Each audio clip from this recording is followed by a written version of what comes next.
मंडळी, हे बघा, आज ना आम्ही कोकणात आले, कासारकोळवणला. आणि कासारकोळवणला आल्यानंतर आंबा, फणस हे सगळं मुबलक प्रमाणात असतं.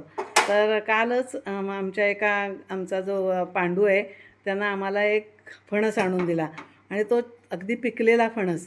मग वहिनी म्हणाली, पिकलेला फणस आहे ना, आपण खूप दिवसात तुम्ही खाल्ली नसा सांदणं, म्हणून आपण सांदणं करूया. तर मी म्हटलं चालेल. तर मग आम्ही तो पिकलेला फणस फोडला, ते गरे काढले आणि ते गरे काढून त्यातली बी काढायची. त्याला बघा आठळीसुद्धा म्हणतात आणि फणसाच्या बियासुद्धा म्हणतात. तर ते काढलेले जे गरे आहेत ना, ते एका पातेल्यावर चाळण ठेवायची आणि ते असं गोल गोल फिरवून त्याचा रस खाली काढायचा. तो हा बघा, एक वाटी, हा मोठी वाटी आहे, ती एक वाटी आम्ही हा रस घेतला आहे आणि तेवढाच तांदळाचा रवा घेतला आहे. अर्थात तुम्ही हा इडलीचा रवासुद्धा घेऊ शकता, पण हे तांदूळ स्वच्छ धुवायचे, वाळवायचे आणि मग मिक्सरमधनं त्याचा रवा काढायचा. आणि आता बघा, पाऊण वाटी आम्ही गूळ घेतला आहे आणि त्याला टेस्ट येण्यासाठी हा बघा, हा जो नारळ आहे तो नारळ खवून घेतला आणि थोडासा मिक्सरमधनं काढला आहे. आता तोसुद्धा त्या गुळामध्ये आम्ही घालणार आहोत आणि आता गुळामध्ये थोडंसं मीठ टाकायचं आणि मग हा जो हा काय तो ह्याचा खोबऱ्याचा किस आहे ना, ओल्या नारळाचा आहे, तो त्याच्यात टाकायचा. तो टाकल्यानंतर बघा की याची टेस्ट खूप छान येते.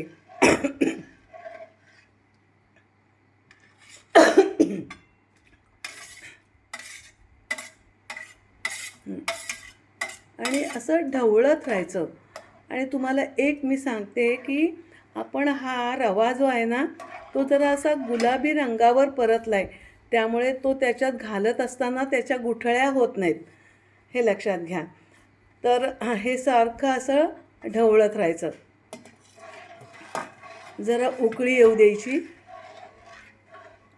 हा कोकणातला ना अतिशय प्रसिद्ध असा हा पदार्थ आहे आणि तो खायला अतिशय खमंग असा लागतो आणि त्याच्यावर तूप वगैरे घालायचं. आता तो ना अक्षरशः आपण केक कसा बनवतो तसा बनतो तो. कधीकधी इडलीच्या भांड्यांमध्ये सुद्धा तो आपण छोटे छोटे हे करून तसेही आपण केक बनवू शकतो त्याचे. पण आता आम्ही असा मोठा असा केक बनवणार आहोत. आता हे ढवळत ढवळत राहायचं आणि मग हा जो रस आहे ना, तो आता त्याच्यामध्ये घालायचा. बघा, हा रस आताच कसा वास खमंग यायला लागला आहे. आणि आम्ही खरं म्हणजे गरे हे गोडच असतात, बरके गरे, पण तरीसुद्धा थोडंसं आणखी त्याला चांगली टेस्ट यायला हवी, जरा आणखी गोड हवं म्हणून आम्ही गूळ घातला. नाहीतर काही काही फणस अतिशय गोड असतात, त्याच्यामध्ये अगदी आम्ही अर्धी वाटी घालतो, पण आत्ता आम्ही पाऊण वाटी गूळ घातला ह्याच्यात. आणि असं ढवळत ढवळत ढवळत राहायचं आणि मग आपण हा गुलाबी रंगावर जरा त्याला कड यायला पाहिजे. कड आल्यानंतर आणि कधीकधी ना आमच्याकडे ह्याला सांदणंसुद्धा म्हणतात आणि खांडवी म्हणतात. मग त्याचं काय करायचं की ती ताटाला लावायची आणि अशा चौकोनी अशा त्याच्या वड्या पाडायच्या, मग त्याला खांडवी म्हणायचं. आणि आमची ही सांदणं कधी म्हणजे आता आपल्या केळीचं पान असतं ना, तर केळीचं पानसुद्धा खाली घालायचं आणि त्याच्यावर ते सांदणं वाफवायला ठेवायची आणि त्याच्यावर असं तूप घालायचं आणि मस्तपैकी आपण दुधाबरोबर, आणि ते सुद्धा दूध कसलं माहिती आहे, आपण ह्याचं म्हणजे नारळाचं दूध काढतो ना, त्याच्याबरोबर अतिशय छान लागतं.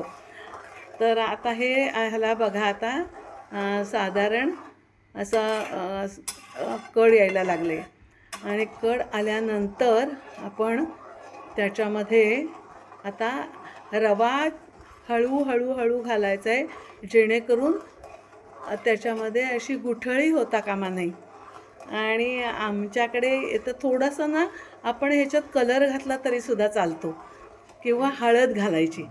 हळद घातली तरीसुद्धा नंतर त्याच्यामध्ये आपण ह्याची कसली वेलचीची पूड किंवा हे जायफळ हे सुद्धा आपण घालू शकतो त्याच्यामध्ये, म्हणजे एक टेस्ट येते. आणि नंतर वरती काजूचे तुकडे किंवा बदामाचे तुकडे असे करून त्याच्यात घालायचे, म्हणजे आणखी टेस्ट चांगली येते.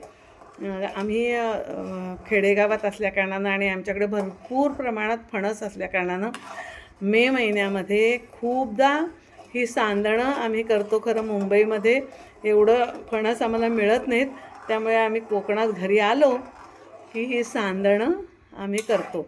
आता बघा की तो जो रवा आहे तो रवा आता त्याच्यामध्ये हळू घालायचा आहे.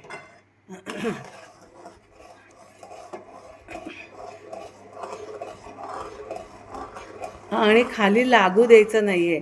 जर खाली लागला तर मग त्याचा वेगळा असा वास येतो, म्हणून सतत असं ढवळत राहायचं आहे. आणि आत्ता आपण जसा फणसाचा रस टाकला ना, तसं आंब्याच्या रसाची सांदणंसुद्धा आमची आई करायची. तर ते सुद्धा करू शकतो आणि फणसाची सांदणंसुद्धा करू शकतो. तर माझी मैत्रीण अशी म्हणाली होती की अलका, अगं जर सांदणं करायची असतील ना तर त्याचा व्हिडिओ नक्की कर आणि आम्हाला पाठव. म्हणून मी तुमच्यापर्यंत हा व्हिडिओ मी करते.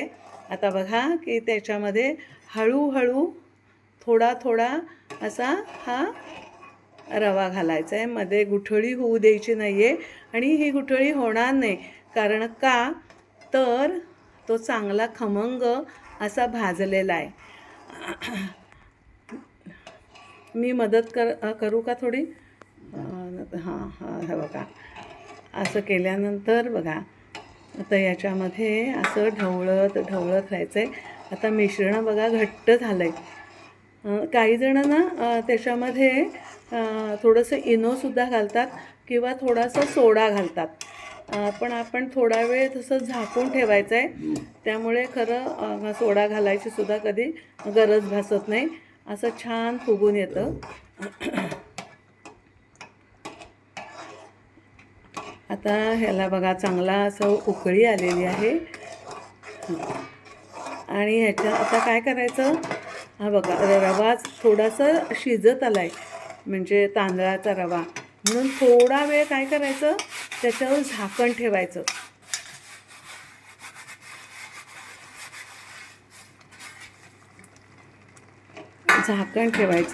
आणि जर तुम्हाला थोडंसं असं कलर हवा असेल तर थोडीशी अगदीच हळद घालायची की त्याचा कलर असा छान येतो.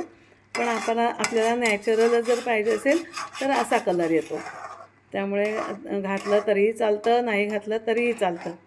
आणि थोडी जायफळाची पूड आणि ह्याची पूड घालायची आणि त्याच्यावर झाकण ठेवायचं. आणि झाकण ठेवल्यानंतर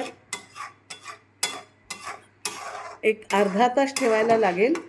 आणि अर्धा तास ठेवल्यानंतर आपण केळीच्या पानावर ते असं पसरवायचं आणि मोठ्या पातेल्यामध्ये पाणी ठेवायचं. त्याच्यावर आपण थोडा छोटासा स्टँड आणि त्याच्यावर छोट्या ताटल्या ठेवायच्या आणि नंतर मग वाफायला ठेवायचं की सांदणं तयार होतं.